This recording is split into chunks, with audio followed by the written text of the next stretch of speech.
નમસ્કાર, પ્રણામ, સ્વાગત છે તમારું અમારી યુટ્યુબ ચેનલમાં। મિત્રો, યુવાનીના નશામાં સંતાનો ભાન ભૂલીને અમુક એવા કાર્યો કરી બેસે છે જેના લીધે અમુક સમય બાદ તેને ખૂબ જ પસ્તાવું પડે છે। સંતાનો એ ભૂલી જાય છે કે અત્યારે જે યુવાની એને મળી છે એ યુવાવસ્થા સુધી પહોંચવામાં અને લાયક બનવામાં માતા પિતાએ કેટલા બધા કષ્ટો અને દુઃખ દર્દ સહન કર્યા હોય છે। દીકરાના જન્મથી લઈને યુવાવસ્થા સુધી એક માતા પોતાના દીકરા માટે હંમેશા ચિંતા કરતી હોય છે। દીકરાનું પાલન પોષણ કરવામાં કોઈ કમી ન રહી જાય એ વાતની સૌથી વધારે એક માતાને ચિંતા હોય છે।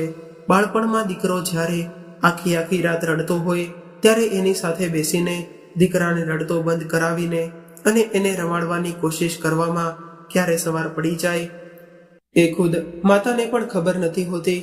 આવી રીતે રાતોની ઊંઘનો ત્યાગ કરીને દીકરાને ખૂબ જ લાડ પ્રેમથી મોટો કર્યો હોય અને એ દીકરો યુવાન થાય ત્યારે માતા પિતાને પોતાના દીકરા વિશે કેટલા બધા સપના જોયા હોય એ અમે અમારા દીકરાના વિવાહ કરાવીશું અને ત્યારબાદ અમે અમારા દીકરા માટે આરામથી અમારું જીવન પસાર કરીશું।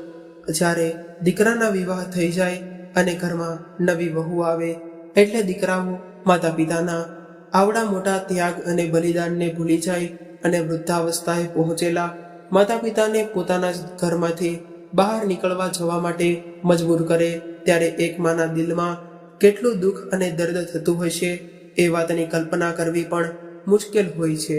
તો મિત્રો, આપણી આજની કહાની પણ આવી જ એક માતાની ત્યાગના ફળ સ્વરૂપે એના પોતાના જ દીકરાએ અને વહુએ ઘર છોડીને જવા માટે મજબૂર કરેલી માતાની કહાની છે। પરંતુ આ માતાએ ઢળતી ઉંમરે પણ હિંમત હારવાને બદલે ઘરમાંથી નીકળીને એવો સામનો કરીને બતાવ્યો કે દીકરા અને વહુની આંખો ફાટી રહી ગઈ। તો મિત્રો, તમને વિનંતી છે કે આ કહાનીને અંત સુધી ધ્યાનથી સાંભળજો અને જો પસંદ આવે તો વિડીયોને લાઈક જરૂર કરજો અને ચેનલને સબસ્ક્રાઇબ કરવાનું ભૂલશો નહીં। તો ચાલો શરૂ કરીએ આજની કહાની। દિલીપ આજે સવારે વહેલો ઉઠીને નાહી ધોઈને તૈયાર થયો હતો અને ઓફિસે જવાની તૈયારી કરી રહ્યો હતો ત્યારે જ એની માતા ચંપાબેનને કહેવા લાગ્યો કે માં, આજે સાંજે મારી ઓફિસેથી મારા મિત્રો આપણા ઘરે જમવા આવવાના છે એટલે એના માટે જમવાનું તૈયાર રાખજો। ત્યારે જ ચંપાબેને ખાંસી ચડી હતી એટલે ખાસતા દીકરાને પૂછ્યું કે કેટલા લોકોનું જમવાનું બનાવવાનું છે। દીકરા ચંપાબેનને નાસ્તો ખાસતા જોઈને દિલીપ ગુસ્સે કરીને કહેવા લાગ્યો કે પહેલા તો તમે આ ખાસવાનું બંધ કરો। આખા ઘરમાં ખાસતા રહો છો, તમને એટલી પણ ખબર નથી પડતી કે ખાસતા સમયે મોઢા પર હાથ રાખીને ખાંસી લેવું જોઈએ। ત્યારે જ દિલીપની પત્ની કિંજલને બોલવાનો મોકો મળી ગયો અને કહેવા લાગી કે આ વાત તો હું એને સમજાવીને થાકી ગઈ છું। ઘરમાં નાના બાળકો છે અને તમારી માં આવી રીતે આખો દિવસ ખાંસતી રહે છે, આના લીધે મારા બાળકો પર બીમાર પડી જશે। ત્યારે જ તે વૃદ્ધ થયેલી માતા ચંપાબેને તેના દીકરા દિલીપને કહ્યું કે દીકરા, મેં તને કેટલી વાર કહ્યું છે કે મને કોઈ ડૉક્ટર પાસે લઈ જા અને તારે ટાઈમ નથી હોતો તો મને થોડા પૈસા આપી દે તો દવા લેવા માટે। એટલે દીકરાએ કહ્યું કે આજે કિંજલ તમને ડૉક્ટર પાસે લઈ જશે અને દવા અપાવી દેશે। ત્યારે કિંજલ બોલી, અરે કાંઈ નથી થયું માજીને, આ ઉંમરે પણ ન ખાવા જેવી વસ્તુઓ ખાતા રહે છે એટલે ખાંસી આવે છે। ખાવામાં થોડું ધ્યાન રાખે તો ખાંસી એની આપમેળે જ સારી થઈ જશે। કિંજલની વાત સાંભળીને દિલીપે પણ એની વાતને સહમત આપી અને કહ્યું કે સાંજનું જમવાનું તું બનાવજે, માજીની તબિયત સારી નથી અને મારે મારા 4-5 મિત્રો સાંજે જમવા આવવાના છે એટલે આજે તું સરસ મજાનું સ્વાદિષ્ટ જમવાનું બનાવી રાખજે। દિલીપે આવું કહ્યું એટલે કિંજલ કહેવા લાગી કે આજે મારે શોપિંગ કરવા જવાનું છે અને સાંજે મારે કીટી પાર્ટીમાં જવાનું છે એટલે મને તો આજે જમવાનું બનાવવાનો ટાઈમ નહીં મળે। એટલે દિલીપે કહ્યું કે એક દિવસ તારી કીટી પાર્ટી કેન્સલ કરી દેજે અને સાંજે સરસ મજાનું જમવાનું બનાવી રાખજે, હું ઓફિસે જાઉં છું। આટલું કહીને દિલીપ ઓફિસે જવા માટે નીકળી ગયો પરંતુ કિંજલ દિલીપની આ વાત સાંભળીને ગુસ્સે કરીને પોતાની સાસુ ઉપર તૂટી પડી અને કહેવા લાગી કે તમારે તો કામ ન કરવું પડે એટલે ખાંસીનું બહાનું કરીને બેસી રહો છો. હું બધું જાણું છું. તમારે આખો દિવસ તો કંઈ કામ નથી કરવું પડતું અને પથારીમાં સૂતા રહો છો અને ફક્ત મફતના રોટલા ખાતા રહો છો. વહુના મોઢેથી આવી અપમાનજનક વાતો સાંભળીને ચંપાબેનની આંખોમાં આંસુ આવી ગયા અને એની ખાંસી લગાતાર વધતી હતી. એટલે આવી હાલતમાં એમણે કંઈ બોલવાનું જરૂરી ન સમજ્યું અને ચંપાબેન એના રૂમમાં જતા રહ્યા. હવે સાંજ થતી હતી અને કિંજલે જેમ તેમ કરીને સાંજનું જમવાનું તો બનાવી દીધું, પરંતુ જ્યારે મહેમાન જમીને જતા રહ્યા ત્યારે એઠા વાસણોનો ઢગલો એમને એમ જ પડ્યો હતો. બીજા દિવસે સવારે ચંપાબેને મંદિરે પૂજા કરીને ઘરે આવ્યા અને જોયું તો દીકરો અને વહુ ક્યાંય જવા માટે તૈયાર થઈ રહ્યા હતા અને સાસુને જોઈને કિંજલ કહેવા લાગી કે રસોડામાં થોડાક વાસણ રાખ્યા છે, એ ધોઈને મૂકી દેજો અને સાંજનું જમવાનું બનાવીને રાખી દેજો. અમે લોકો મોડા આવીશું. આજે રવિવાર હતો એટલે દીકરો અને વહુ સવારનો નાસ્તો કરીને બાળકોને લઈને બહાર જઈ રહ્યા હતા. હવે ચંપાબેને રસોડામાં જઈને જોયું તો એઠા વાસણોનો ઢગલો પડ્યો હતો અને આ જોઈને ચંપાબેન વિચારવા લાગ્યા કે વહુ તો કહેતી હતી કે થોડા વાસણો છે, પરંતુ આ તો સાંજના વાસણો જ ધોવાના બાકી રાખ્યા છે. હવે ચંપાબેન ધીરે ધીરે વાસણ ધોવા લાગ્યા. આવી રીતે જ સમય વીતતો ગયો અને હવે ચંપાબેનની તબિયત વધારે ખરાબ રહેવા લાગી હતી. માની તબિયત બગડતી જોઈને દિલીપ એક દિવસ એને ડૉક્ટર પાસે લઈ ગયો અને તેનું ચેકઅપ કરાવ્યું. ત્યારે ખબર પડી કે રોજ ખાંસી રહેવાને લીધે માને ટીબીની બીમારી થઈ ગઈ છે અને એનો ઈલાજ લાંબા સમય સુધી ચાલવાનો છે. હવે ચંપાબેનનો ઈલાજ શરૂ કરાવ્યો. થોડા દિવસ માટે તો એને લગાતાર દવાઓ આપવામાં આવી હતી, પરંતુ હવે વધારે ખર્ચો થવાના ડરથી દિલીપ માતાની દવાઓ લાવવામાં પણ આનાકાની કરવા લાગ્યો હતો. એટલે ચંપાબેનની તબિયત ફરીથી બગડવા લાગી. હજુ 5 વર્ષ પહેલા જ તે ચંપાબેને કિંજલને ઘરની વહુ બનાવીને લાવ્યા હતા, પરંતુ કિંજલે તો આવવાની સાથે જ ઘરનું વાતાવરણ બદલી નાખ્યું હતું. થોડા સમયમાં કિંજલ પોતાની મનમાની કરવા લાગી અને દિલીપને પણ પોતાની જાળમાં ફસાવી લીધો હતો.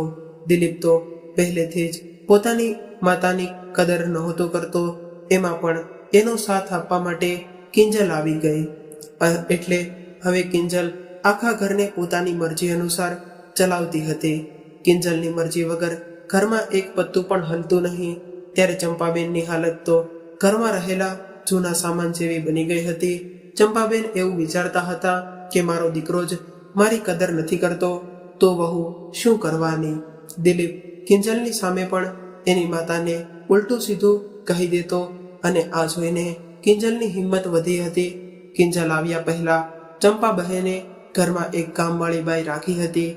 એ રોજ ઘરે આવીને ઘરના કચરા પોતા અને વાસણ ધોવાનું કામ કરતી હતી, પરંતુ કિંજલે આવતા વેત જ તે ઘરનો વહીવટ એના હાથમાં લઈ લીધો અને કામવાળી બાઈને રજા આપી દીધી હતી. અને એવું લાગતું હતું કે ઘરમાં મારી સાસુ કામ અને કરે એવું છે તો પછી કામવાળી બાઈ રાખીને એને પગાર શા માટે આપવો જોઈએ. હવે દિલીપ અને કિંજલ રાત્રે મોડા આવ્યા અને જમવા બેઠા એટલે દિલીપ ગુસ્સો કરીને એની માને કહેવા લાગ્યો કે આ શું બનાવ્યું છે? તમે એટલું બધું તીખું શાક બનાવાય અને તમને ખબર નથી પડતી. માં, તમને તો સારું ખાવાનું બનાવતા પણ નથી આવડતું. આના કરતાં તો અમે બહાર જમીને આવ્યા હોત તો સારું હોત. દિલીપનો આવો ગુસ્સો ભર્યો અવાજ સાંભળીને ચંપાબેન ધ્રુજવા લાગ્યા અને ચૂપચાપ પોતાના રૂમમાં જોઈને રડવા લાગ્યા અને વિચારવા લાગ્યા કે જ્યારે આપણો સિક્કો જ ખોટો છે તો વહુને શું કરવું. ચંપાબેનની જિંદગીમાં ઘણા બધા ઉતાર ચઢાવ આવતા હતા અને ચંપાબેન એના પિયરમાં પણ 5 બહેનોમાં સૌથી મોટા હતા અને પિયરમાં પણ એને અપશુકનિયાળ માનવામાં આવતા હતા. એટલે એના દાદી એવું કહેતા હતા કે સૌથી પહેલા તું આવી છો અને તારી પાછળ તું જ તે આ 4 બહેનોને લાવી છો અને વંશ તો દીકરાથી ચાલે છે. 5 બહેનો સાથે એના દાદી નફરત કરતા હતા. ચંપાબેનના દાદી એવું ચાહતા હતા કે આ પાંચેય બહેનો જલ્દીથી એના સાસરે જતી રહે અને એને આ બધી બહેનોથી છુટકારો મળે. ચંપાબેન નું ભણી ગણીને પોતે પણ ભર થવાનું સપનું હતું, પરંતુ પૈસાની કમીને કારણે તેને જાજુ ભણાવ્યા નહીં અને એના માતા પિતાએ એના માટે છોકરો શોધવાનું શરૂ કરી દીધું. ચંપાબેનના પિતાનું ઘર તો પહેલાથી જ ગરીબ હતું, એટલે દહેજ આપવા માટે એના પિતા પાસે પૈસા ન હતા. એને કારણે ચંપાબેન કરતા ડબલ મોટી ઉંમરના એક વૃદ્ધ વ્યક્તિ સાથે વિવાહ કરી દીધા. ચંપાબેન જ્યારે વિવાહ બાદ પહેલીવાર ઘરે આવ્યા અને જોયું કે ઘર અને દુકાન પર તો એના જેઠ અને જેઠાણીનો હુકમ ચાલતો હતો, એટલે ચંપાબેનનો આખો દિવસ ઘરના કામ કરવામાં નીકળી જતો. એની જેઠાણી પણ ચંપાબેન પર હુકમ ચલાવતી હતી. આ બધું સહન કરીને ચંપાબેન આખો દિવસ કામ કર્યા કરતા અને ચંપાબેનના પતિને જુગાર રમવાની આદત હતી, એટલે જેટલું પણ કમાતા એટલું જુગારમાં ઉડાડી દેતા. પરંતુ ચંપા બહેને એના સાસરિયામાં તો ખૂબ જ સહારો હતો. થોડા સમય બાદ ચંપા બહેને દિલીપને જન્મ આપ્યો, પરંતુ દિલીપના જન્મ બાદ એના સસરાજી મરણ પામ્યા. હવે દિલીપના પિતા રોજ રાત્રે દારૂ પીને આવતા હતા. વધારે પડતા દારૂ પીવાને કારણે એ બીમાર રહેવા લાગ્યા. ડોક્ટરના પાડી હોવા છતાં પણ એમણે દારૂ ન છોડ્યો. તેના લીધે એના લીવર ખરાબ થઈ ગયા અને એનું પણ મરણ થઈ ગયું. હવે ચંપાબેન તો નાની ઉંમરમાં જ તે વિધવા બની ગયા અને પતિના મરણ બાદ ઘરમાં આર્થિક તંગી થવા લાગી. એટલે ચંપાબેને દુકાનની કમાણીમાં હિસ્સો માંગ્યો. એટલે એના જેઠ અને જેઠાણીએ ચંપા બહેનને એના દીકરા દિલીપ સાથે ઘરમાંથી બહાર કાઢી મૂકવામાં આવ્યા. અને ચંપાબેન ભણેલા ગણેલા ન હોવાને કારણે એટલે એને કોઈ પણ નોકરી ન મળી અને તે એક સ્કૂલમાં કચરા પોતા કરવાનું કામ કરવા લાગ્યા. અને એ જ સ્કૂલમાં રહેવા માટે એક રૂમ મળી ગઈ હતી અને દિલીપને પણ એ જ સ્કૂલમાં ભણવા બેસાડી દીધો. અને ચંપાબેન સ્કૂલમાં સાફ સફાઈનું કામ કરતા, એટલે દિલીપની અડધી ફી માફ કરવામાં આવી હતી. હવે ચંપાબેન પોતાના દીકરાનું પાલન પોષણ કરવા લાગ્યા અને દીકરાની સ્કૂલનું પૂરું થઈ ગયું અને કોલેજ શરૂ થઈ ગઈ. ભણવામાં તો એ ઠીકઠાક હતો, પરંતુ દીકરા પર એના પિતાની છાપ હતી. એ એના પિતા જેવો જ ગુસ્સો અને લડાઈ ઝઘડા કરતો હતો અને ચંપાબેન ઘણીવાર દીકરાને સમજાવતી હતી, પરંતુ દીકરો કોઈની વાત માનતો જ ન હતો. થોડા વર્ષો બાદ દિલીપ એક કંપનીમાં નોકરી કરવા લાગ્યો અને સારો એવો પગાર મેળવવા લાગ્યો. ત્યારબાદ દિલીપે એની પસંદગીની છોકરી કિંજલ સાથે વિવાહ કરી લીધા અને એક ઘર લીધું. હવે દિલીપ ચંપાબેનને એની સાથે તો રાખતો હતો, પરંતુ ક્યારેય પણ એની સાથે પ્રેમ નહોતો કરતો. અને ચંપાબેન હવે ઘરે રહેવા લાગ્યા હતા અને ઘર સંભાળતા હતા. દીકરો ક્યારેય એની સાથે સરખી રીતે વાત પણ નહોતો કરતો, પરંતુ એને 2 સમયનું ભોજન મળી જતું. અને કિંજલ ત્યારબાદ તો એની હાલત વધારે ખરાબ થતી હતી. ચંપાબેન જાય તો ક્યાં જાય, આખરે એને આ ઘરમાં જ રહેવાનું હતું. એના પિયરમાં પણ એનું કોઈ ન હતું. બધી જ નાની બહેનોના વિવાહ થઈ ગયા હતા અને 2 બહેનો પણ પોતાના જ ઘર પરિવારમાં સુખી હતી. માતા પિતા પણ આ દુનિયા છોડીને જતા રહ્યા હતા. હવે ચંપાબેનની તબિયત પહેલા કરતા પણ વધારે ખરાબ થવા લાગી, એટલે જેટલું થઈ શકતું એટલું ઘરનું કામ કરતી રહેતી. અને જ્યારે તબિયત વધારે ખરાબ થવા લાગતી ત્યારે પથારીમાં જઈને સૂઈ જતી. અને પોતાની સાસુને આવી રીતે સૂતેલી જોઈને કિંજલને ખૂબ જ ગુસ્સો આવતો. એને એવું લાગતું હતું કે મારી સાસુ પડી અમારો ખર્ચો વધારી રહી છે. હવે કિંજલ એવું વિચારવા લાગી કે જેટલા રૂપિયામાં માની દવા ખર્ચવામાં લાગી જાય છે, એટલા રૂપિયામાં તો હું એક કામવાળી બાઈ રાખી શકું છું. એક દિવસ ભોજન કર્યા બાદ દીકરો અને વહુ રૂમમાં ગયા ત્યારે કિંજલ દિલીપને કહેવા લાગ્યો કે મારી નાની બહેનનું એડમિશન આ શહેરમાં થયું છે, એટલે હવે એ આપણી સાથે આપણા ઘરે રહેશે અને મારી બહેન આપણી સાથે રહેવા આવી રહી છે. એટલે તમે તમારી માને વૃદ્ધાશ્રમમાં મોકલી દો, કેમ કે આટલા નાના ઘરમાં આટલા બધા લોકો કેવી રીતે રહી શકીશું. અને આમ પણ તમારી મા તો આખો દિવસ ખાંસતી રહે છે અને એને લીધે આપણા બાળકોને પણ ઇન્ફેક્શન લાગવાનો ડર રહે છે, એટલે તમે તમારી માને વૃદ્ધાશ્રમે મૂકી આવો એટલે એક રૂમ ખાલી થઈ જાય. એટલે તો એમને એક જ તે ઘરનો એક જ રૂમ રોકી રાખ્યો છે. માજી વૃદ્ધાશ્રમમાં જતા રહેશે, ત્યારબાદ મારી બહેને રૂમમાં રહેવા લાગશે. અને કિંજલની વાત સાંભળીને દિલીપ કહેવા લાગ્યો કે આપણે માને વૃદ્ધાશ્રમમાં કેવી રીતે મૂકી શકીએ? એ મારી માં છે અને એને આપણા ઘરમાં રાખવા એ આપણી ફરજ છે. એટલે કિંજલ કહેવા લાગી કે દિલીપ, હવે ઇમોશનલ થવાનો સમય નથી રહ્યો. પ્રેક્ટિકલ થઈને વિચાર કરો. માજી હંમેશા બીમાર રહે છે, ઘરનું કોઈ પણ કામ નથી કરતા, ઉપરથી એની દવાઓનો પણ ખર્ચો બધો થાય છે અને માજીનો બોજ આપણા ઘર પરથી જતો રહેશે તો હું એક કામવાળી બાઈને રાખી લઈશ. મારાથી આખા ઘરનું કામ પણ નથી થઈ રહ્યું અને આમ પણ આપણી જેટલી જવાબદારી બનતી હતી એટલું આપણે કર્યું છે. હવે આપણો પણ એક પરિવાર છે અને મને એવું નથી લાગતું કે હવે માજી માટે આપણે વધારે ખર્ચો કરવો જોઈએ, કેમ કે એ તો કોઈ મતલબ વગરનું ઘર રોકીને બેઠી છે. મારા પરિવારમાં શું વિચારશે કે હું એક રૂમ પણ મારી બહેનને ન આપી શકી? એટલે તમે કાલે જ તે માજીનો સામાન પેક કરવાનું કહી દેજો. એટલે દિલીપે કહ્યું, ઠીક છે, તું કહી રહી છો તો કાલે હું માજી માટે વાત કરું છું. ચંપાબેન બહાર હોલમાં બેસીને વહુ અને દીકરાની બધી વાતો સાંભળી રહ્યા હતા અને આવી વાતો સાંભળીને ચંપાબેનના પગ નીચેથી જમીન સરકી ગઈ. એના મગજમાં એક ઝટકો લાગ્યો અને વિચારવા લાગ્યા કે હું વૃદ્ધાશ્રમમાં જતી રહું, પરંતુ શા માટે જાઉં? શું મારા દીકરાનું ઘર એ મારું ઘર પણ ન કહેવાય? અને વહુ એમ કેવી રીતે કહી શકે કે હું એનું ઘર રોકીને બેઠી છું? આટલી બધી તકલીફ સહન કરીને જે દીકરાને હું આ દુનિયામાં લાવી છું, પરિસ્થિતિઓથી લડતા એનું પાલન પોષણ કરીને એને ભણાવ્યો ગણાવ્યો અને મારા દીકરા માટે મેં આજ સુધી આટલા બધા દુઃખ અને દર્દ સહન કર્યા.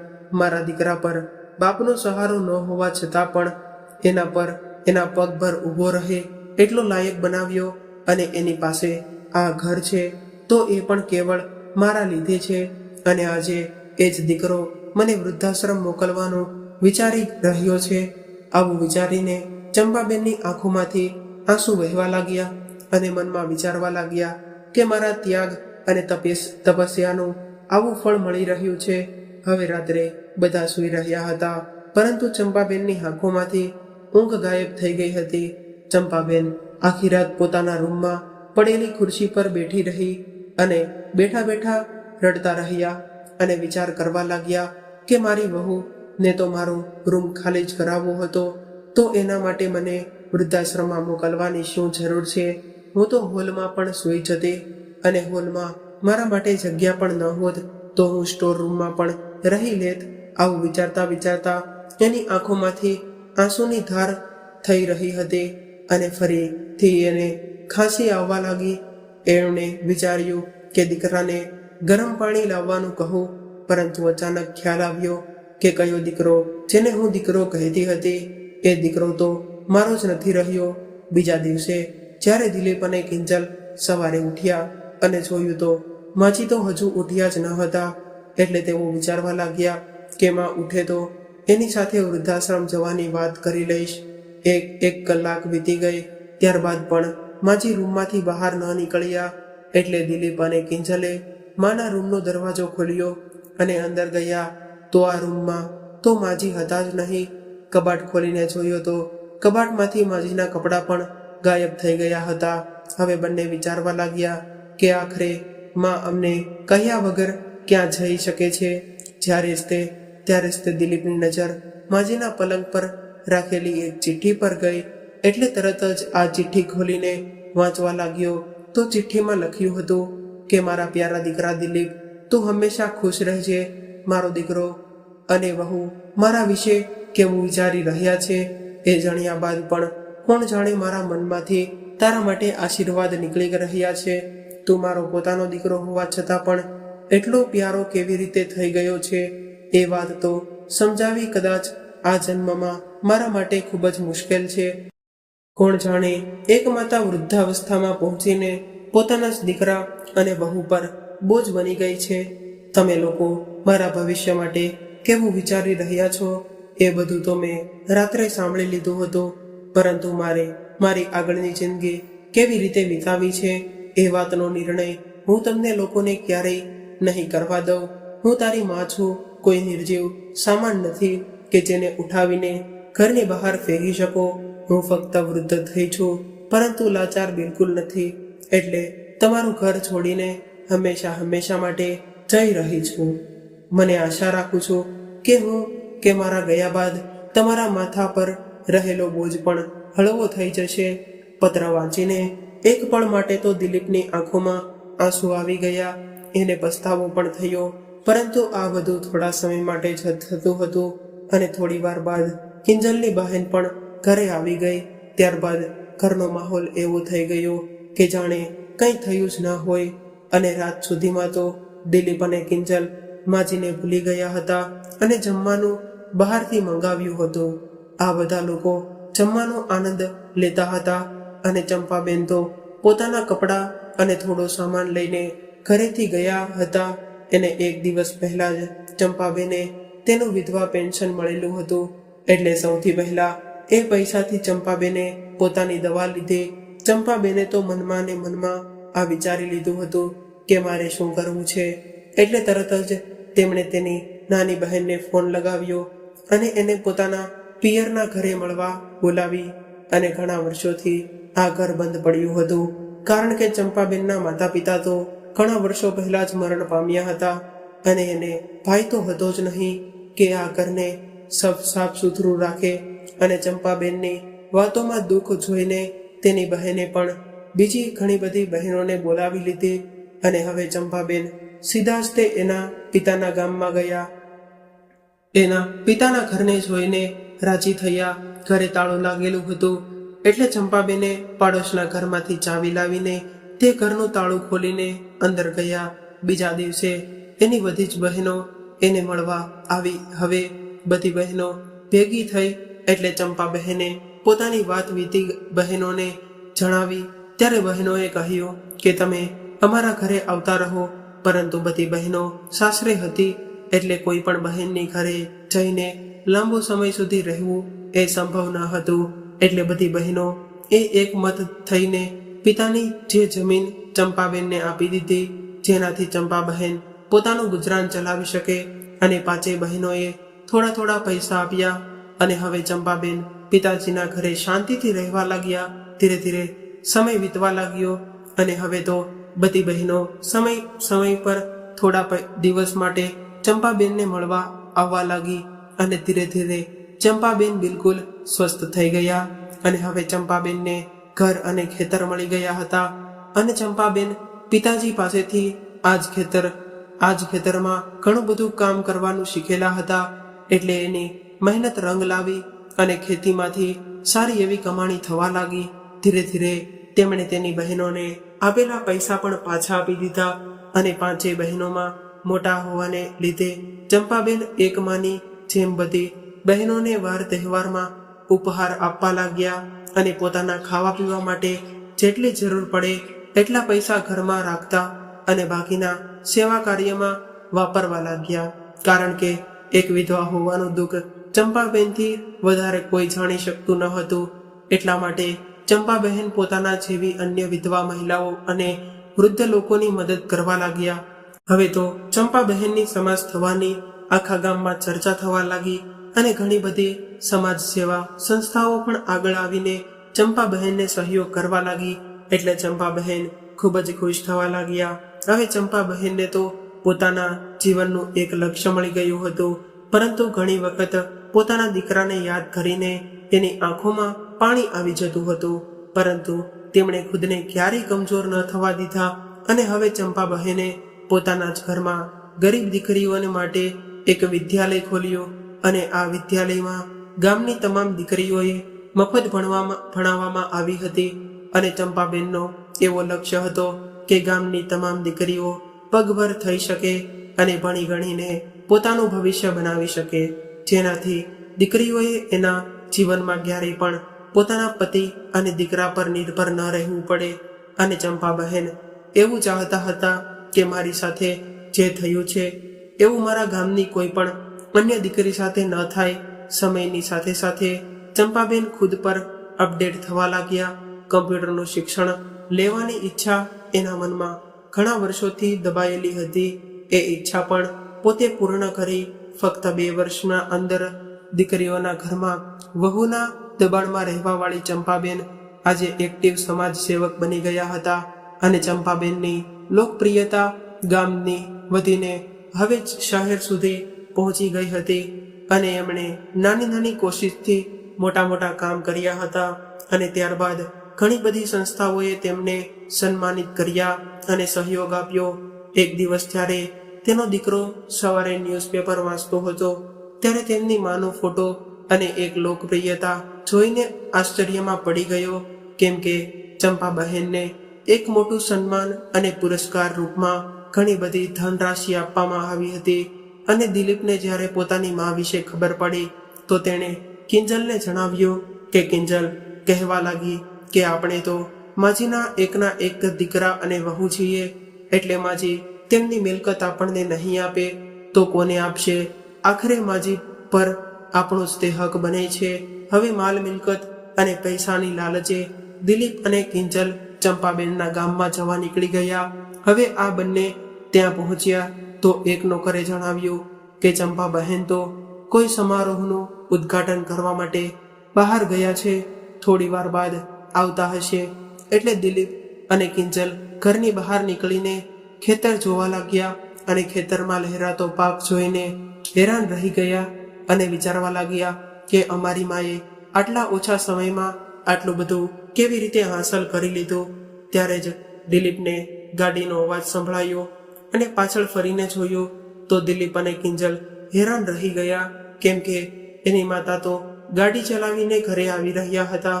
કિંજલ જોઈ રહી હતી કે બેચારી લાગવા લાગી. મારી સાસુ ક્યારેક ક્યારેક તો ખુદની દવા લાવવા માટે પણ મારી સાથે હાથ જોડતી હતી અને આજે સમાજની ખૂબ જ સન્માનિત મહિલા બની ગઈ છે. ચંપાબેનના ચહેરા પર ખૂબ જ આત્મવિશ્વાસ જોવા મળતો હતો. હવે ચંપાબેને જ્યારે એના દીકરાને જોયો તો એકવાર તો એના મનમાં એના માની મમતા જાગી ઉઠી હોય, પરંતુ તરત જ તેમણે આ મમતાને દબાવી દીધી અને ખૂબ જ મજબૂરીથી બોલી કે હવે અહીંયા શા માટે આવ્યા છો? એટલે દિલીપે કહ્યું કે માં, તમે અમને ઘરે પાછા લઈ જવા આવ્યા છીએ. અમને અમારા ક્યારેય પણ ખૂબ જ પસ્તાવો થાય છે અને હવે તમે આ અજાણ્યા લોકો સાથે ન રહો. આપણા ઘરમાં આપણા પરિવારના લોકો સાથે રહો અને તમારી આ ખેતી અમે તમને સોંપી દો અને આ જવાબદારી હવે હું સંભાળું છું. યુવાન દીકરો હતો અને માં આટલું બધું કામ કરે તો એ સારું ન લાગે. હવે દિલીપનો સાથ આપવા માટે કિંજલ કહેવા લાગી કે હા માજી, હવે તમારો દીકરો અને વહુ આવી ગયા છે, તમારે કામ કરવાની કોઈ જરૂર નથી, અમે લોકો બધું સંભાળી લઈશું. ચંપાબેન પોતાના દીકરા અને વહુને સારી રીતે જાણતા હતા, એટલે તેમની લાચારને તરત જ તે સમજી ગયા અને કહેવા લાગ્યા કે મને તમારી પાસેથી આવા જ આશા હતી કે જે લોકો પોતાની સગીવાને ઘરમાંથી બહાર કાઢી મૂકે એવા લોકો આ અસહાય અને ગરીબ લોકો વિશે શા માટે વિચારે? અને લોકોને કદાચ એવું લાગતું હશે કે હું તમારી વાતોમાં આવી જઈશ, પરંતુ દીકરા, આ બધું મેં તમારી પાસેથી જ શીખ્યું છે. તમે જે લોકોને તમે પરાયા કહો છો એ લોકો જ મારા પોતાના છે. અને હા, હવે હું એક આત્મનિર્ભર મહિલા છું. મારા દીકરા અને વહુ બોજ નથી અને હું મારી જિંદગીમાં ખૂબ જ ખુશ છું. અને સારું કહું તો મને જિંદગીનો મતલબ જ ઘરમાંથી બહાર નીકળ્યા બાદ સમજાયો છે. હવે તો મને આ સન્માન ભરી જિંદગી જીવવાનો આનંદ આવે છે. એટલે હવે હું તમારી સાથે રહેવા બિલકુલ નથી માંગતી અને હવે આ બધા લોકો જ મારો પરિવાર છે અને હું જીવતી છું ત્યાં સુધી તો નહીં, પરંતુ મારા મૃત્યુ બાદ પણ આ સંપત્તિમાંથી તમને 1 રૂપિયો પણ નથી મળવાનો. એટલે ખોટી લાલચમાં ન રહીને તમે લોકો તમારા ઘરે જઈ શકો છો, કારણ કે મેં હવે આ બધા નિરાધાર લોકોને જ તે મારો પરિવાર સમજી લીધો છે. તો મિત્રો, આજની કહાની તમને કેવી લાગી કોમેન્ટ કરીને જરૂર જણાવજો અને જો પસંદ આવી હોય તો વિડીયોને લાઈક, શેર અને નવા હોય તો ચેનલને સબસ્ક્રાઇબ જરૂરથી કરજો. હર હર મહાદેવ.